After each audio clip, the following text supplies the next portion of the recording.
पंढरपूरमधील अंजनगाव खेलोबा येथे पुन्हा एकदा तणावपूर्ण परिस्थिती निर्माण झाली आहे। दोन गट आमनेसामने आल्याने वातावरण चिघळलं असून पोलीस प्रशासन परिस्थिती नियंत्रणात ठेवण्यासाठी प्रयत्न करतायत। अंजनगाव खेलोबा येथे दोन गटांमध्ये पुन्हा एकदा सामना झाल्याने तणाव वाढल्याचं चित्र आहे। दोन्ही बाजूने जोरदार घोषणाबाजी सुरू असून त्यातून शिवीगाळीचा प्रकारही घडत असल्याची माहिती समोर येते। परिस्थिती अधिक गंभीर होत असताना दोन्ही गटाकडून बॅरिकेड तोडण्याचा प्रयत्न करण्यात येत आहे, तर काही ठिकाणी आक्रमकता वाढल्याचंही दिसून येते। दरम्यान लक्ष्मण हाके यांनी देखील बॅरिकेड तोडण्याचा प्रयत्न केल्याची माहिती समोर आली। परिस्थिती हाताबाहेर जाण्याची शक्यता लक्षात घेऊन पोलीस अधीक्षक अतुल कुलकर्णी घटनास्थळी दाखल झाले आणि त्यांनी तातडीने परिस्थिती नियंत्रणात आणण्याचा प्रयत्न केलाय। सध्या मोठ्या प्रमाणात पोलीस बंदोबस्त तैनात करण्यात आला असून कायदा आणि सुव्यवस्था अबाधित राखण्यासाठी प्रशासन सतर्क झाले। दरम्यान परिस्थिती संवेदनशील असल्यामुळे नागरिकांनी अफवांवर विश्वास न ठेवता शांतता राखण्याचे आवाहन प्रशासनाकडून करण्यात येते आणि पुढील घडामोडीवर आमचं लक्ष कायम राहील असं प्रशासनाने सांगितलंय। आज छत्रपती शिवाजी महाराजांची पुण्यतिथी राज्यभरात आदरपूर्वक पाळली जात आहे, तर पंढरपूर तालुक्यातील अंजनगाव खेलोबा येथेही शिवभक्तांनी महाराजांना अभिवादन करण्याची इच्छा व्यक्त केली। मात्र परिस्थितीतील तणावपूर्ण परिस्थिती लक्षात घेता पोलीस प्रशासनाने विशेष खबरदारी घेतली। शिवभक्तांनी आणलेला हार पोलिसांनी स्वतः पुढाकार घेत छत्रपती शिवाजी महाराजांच्या पुतळ्याला अर्पण केलाय। यावेळी लक्ष्मण हाके आणि त्यांच्या समर्थकांनी छत्रपती शिवाजी महाराज की जय अशा घोषणा देत महाराजांना अभिवादन केले। जागेच्या वादाच्या पार्श्वभूमीवर तणाव निर्माण झाला असला तरी शिव पुण्यतिथीच्या निमित्ताने दोन्ही गट एकत्र आल्याचे चित्र पाहायला मिळाले। सध्या परिसरात पोलीस बंदोबस्त कायम असून शांतता राखण्यासाठी प्रशासन सतर्क आहे। अशोक खरात तंत्रमंत्र आणि बुवाबाजी प्रकरण आता राजकीय वळण घेऊ लागले।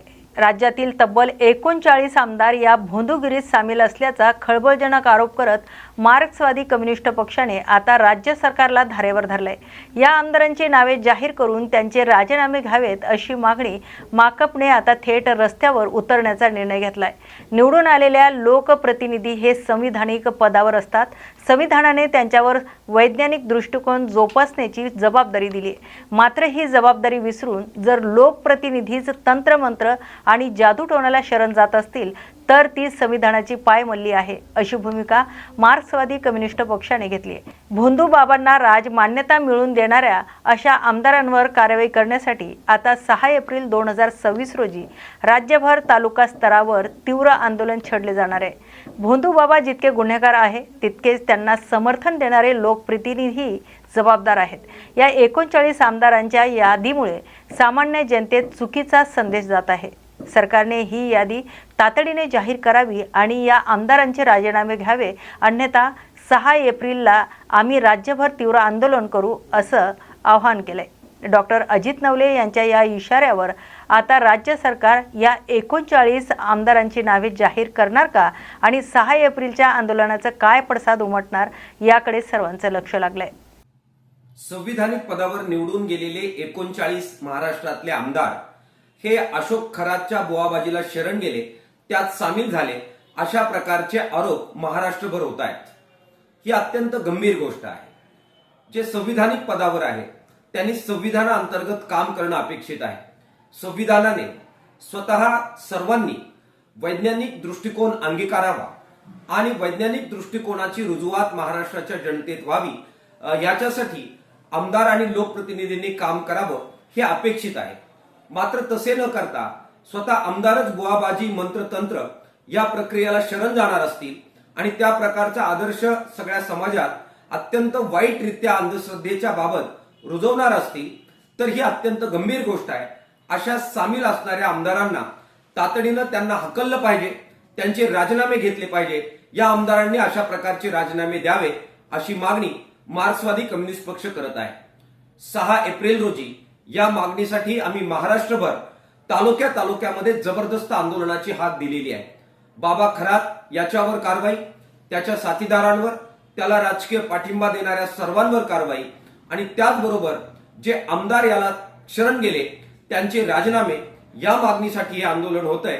महाराष्ट्रभरातल्या जनतेने या सगळ्या आंदोलनामध्ये मोठ्या संख्येने सहभागी व्हावं असं आवाहन सुद्धा मार्क्सवादी कम्युनिस्ट पक्ष करत आहे। पंढरपूर तालुक्यातील अंजनगाव खेलोबा येथील जमीन वाद प्रकरणात आता नवीन आरोप समोर आलेत। मराठा क्रांती मोर्चाने खेलोबा देवस्थानावर अतिक्रमणाचा गंभीर आरोप करत प्रशासनालाही इशारा दिलाय। अंजनगाव खेलोबा येथील लक्ष्मण हाके यांना तातडीने हटवून सोलापूर जिल्ह्याबाहेर सोडावे अशी मागणी मराठा क्रांती मोर्चाकडून करण्यात आली। अन्यथा उद्या राज्यभरातील मराठा समाज आणि मराठा क्रांती मोर्चाचे समन्वयक अंजनगावात एकत्र येतील असा इशाराही देण्यात आलाय। दरम्यान छत्रपती शिवाजी महाराजांचा पुतळा हा शासकीय जागेवर असल्याचं मोजणीतून स्पष्ट झाल्याची माहिती समोर आली। मात्र उलट खेलोबा देवस्थानाने सुमारे 20 गुंठे जागेवर अतिक्रमण केल्याचा संशय व्यक्त होत असल्याचा दावा मराठा क्रांती मोर्चाचे राज्य समन्वयक महेश डोंगरे यांनी केलाय। या दाव्यामुळे परिसरात खळबळ उडाली आहे, तर प्रशासन याबाबत काय भूमिका घेणार याकडे सर्वांचं लक्ष लागलंय। अंजनगाव खुर्द तालुका माढा जिल्हा सोलापूर येथे छत्रपती शिवाजी महाराजांचा सर्व शिवभक्तांनी मराठा समाजातील युवकांनी शिवरायांचा पुतळा बसवला आहे। हा जातीवादी दलाल लक्ष्मण हाके तिथं जाऊन मुद्दाम होऊन धनगर मराठा ओबीसी वाद लावण्यासाठी प्रयत्न करत आहे आणि रात्री तिथं सकाळी मोजणी झालेली आहे आणि मोजणीमध्ये तुम्हाला सांगतो जे मंदिराची जागा आहे म्हणून सांगत होता, तर ती मंदिराची जागा नसून उलट 20 गुंठ्याचं अतिक्रमण झालंय असं समजतंय। छत्रपती शिवाजी महाराजांचा पुतळा हा पीडब्ल्यूडीच्या जागेत म्हणजे शासकीय जागेत बसवलेला आहे, कुणाच्याही खाजगी जागेत बसवलेला नाही। तरी पण मुद्दामहून जातीय तेढ निर्माण करण्यासाठी, या महाराष्ट्रात जातीय दंगल घडवण्यासाठी, धनगर समाज व मराठा समाजाची दंगल व्हावी हे असा प्रयत्न करत आहे हा लक्ष्मण हाके। या लक्ष्मण हाक्यापासून सोलापूर जिल्ह्यातील तमाम धनगर बांधवांना माझी विनंती आहे की हा जातीय सलोखा बिघडवण्यासाठी धनगर मराठा समाजाचा वाद लावत आहे, याच्यापासून सावध राहावा। आणि त्यांनी जी 4 पिलावर घेऊन तिथं जाऊन जे तुम्हाला सांगतो मराठा समाजाबद्दल गरळ वकत आहे, विष वकत आहे। लक्ष्मण हाकेला जर आज सोलापूर जिल्ह्यातील पोलीस प्रशासनाने व कलेक्टरांनी व राज्य शासनाने माझी विनंती आहे, लक्ष्मण हाकेला जर अंजनगावातून आज नाही जर हाकललं तुम्ही, तर उद्या महाराष्ट्रातील तमाम मराठा क्रांती मोर्चातील सर्व समन्वयकांना व शिवप्रेमींना व सोलापूर जिल्ह्यातील मराठा समाजातील युवकांना व शिवभक्तांना आवाहन करतोय, लाखोच्या संख्येने आपण पण अंजनगावमध्ये जाऊया। छत्रपती शिवाजी महाराज आमची अस्मिता आहे, आस्था आहे। महाराजांच्या पुतळा जर काढण्यासाठी कुणी जातीय दंगल ह्याच्या घडवण्यासाठी प्रयत्न करत असेल, तर त्याला त्याच्याच भाषेत उत्तर देण्यासाठी आपण उद्या अंजनगाव येथे जाऊया। सोलापूर जिल्ह्यातील अंजनगावात शिवरायांच्या पुतळ्यावरून 2 गटात वाद निर्माण झाल्याने तणावपूर्ण परिस्थिती निर्माण झाली आहे। प्रशासनाने तत्काळ जमावबंदी लागू करत परिस्थिती नियंत्रणात ठेवण्याचा प्रयत्न सुरू केलाय। या पार्श्वभूमीवर मराठा आंदोलक मनोज जरांगे यांनी दोन्ही गटांना शांततेचे आवाहन केले। अंजनगावात शिवाजी महाराजांच्या पुतळ्याच्या मुद्द्यावरून मराठा आणि धनगर गट आमनेसामने आल्याने तणाव वाढलाय। परिस्थिती चिघळू नये म्हणून प्रशासनाने परिसरात जमावबंदी लागू केली आहे। दरम्यान मनोज जरांगे यांनी पत्रकारांशी संवाद साधत दोन्ही समाजांना संयम राखण्याचे आवाहन केले। मराठा धनगर वाद पेटू नये, चर्चेतून तोडगा काढला जाईल असे ते म्हणाले। तसेच या वादामागे कोणाचा डाव आहे का असा सवालही त्यांनी उपस्थित केलाय। पुतळ्याच्या मुद्द्यावरून समाजात तेढ निर्माण करण्याचा प्रयत्न होत असल्याची शक्यता व्यक्त केली जाते। याच पार्श्वभूमीवर दोन्ही समाजांनी शांतता आणि संयम राखावा असे आवाहन त्यांना पुन्हा एकदा करण्यात आले।